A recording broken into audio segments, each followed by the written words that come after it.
Hello hello hello hello hello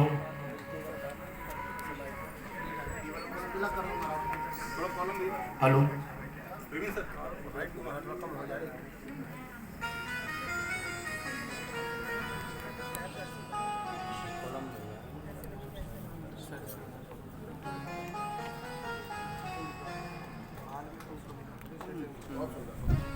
Maharaj ji hello chairman sir को भेंट कर दें, ज़्यादा अच्छा रहेगा। ये जो है ना मेरे को दिया ना तो वो कोई बात और देखिए आप बोल देना ना, मैं उठा के दे दूँगा। हमारे राजेश गुप्ता जी, शबनम गुप्ता जी, चेयरमैन साहब और साथी सुधीर जी भी एक बार इनके लिए जोर से ताली बजाइए आप लोग। शिक्षा मार्ग ज्ञान मार्ग है और ज्ञान मार्ग एक प्रकाश मार्ग है। नवरात्रि का पावन पर्व है। ये हनुमान जी की बहुत बड़ी कृपा है मेरे पर भी, जो आप सभी महान मूर्तियों के भी दर्शन हो रहे हैं। एक बार हमारे प्रांगण में बैठे सभी भक्तों के लिए जोर से ताली बजाइए आप लोग। श्रोता भक्ता ज्ञान निधि कथा गुण के है। एक ज्ञान ही ऐसा है, संसार में आकर के जिसके साथ है उसी के साथ ही जाता है। चैती से लेकर जीव जितने हाथी तक बनाई दुनिया में, 1 रुपया से लेकर अरबों तक कमाई संपत्ति, एक रूम से लेकर के बिल्डिंगें तक बनाई, हम सब बट जाती है।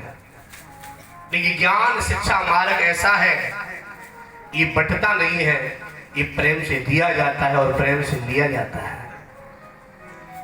हर चीज आने के बाद जीव तक नष्ट हो जाती है।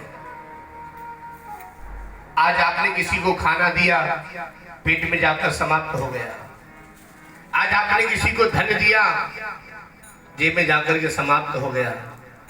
आज आपने किसी को गाड़ी बंगला दिया, लेकिन समाप्त हो गया। लेकिन अगर आपने आपको किसी को ज्ञान दिया तो ज्ञान उसके मरते दम तक चला।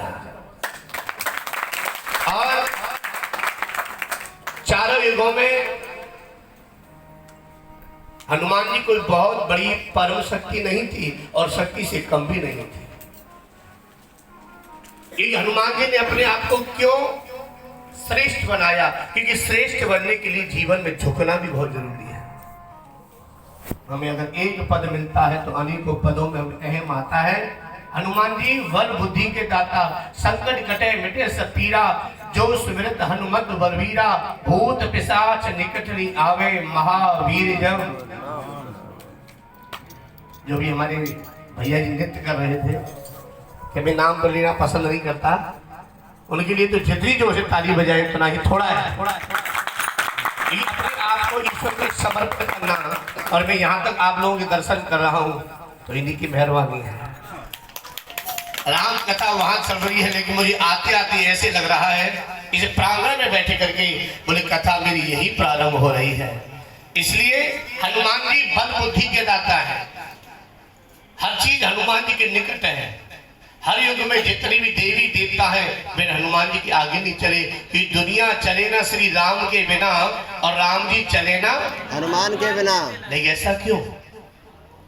लक्ष्मण के शक्ति का प्रहार हुआ, क्या भगवान उनको बचा नहीं सकते थे? क्योंकि जो सृष्टि के प्रलय करता, प्रारंभ करता, भूत भविष्य वर्तमान तीनों में विराजमान होने राघव, क्या वो जानकी जी की खोज नहीं कर सकते थे? लेकिन उन्होंने जगत वालों को यही दिखाया, आने वाले प्राणी पर प्रभाव पड़े कि ब्रह्म जगत नारायण को भी एक एक भक्त का सहारा लेना पड़ा, और बिन सहारे की दुनिया चल नहीं सकती है।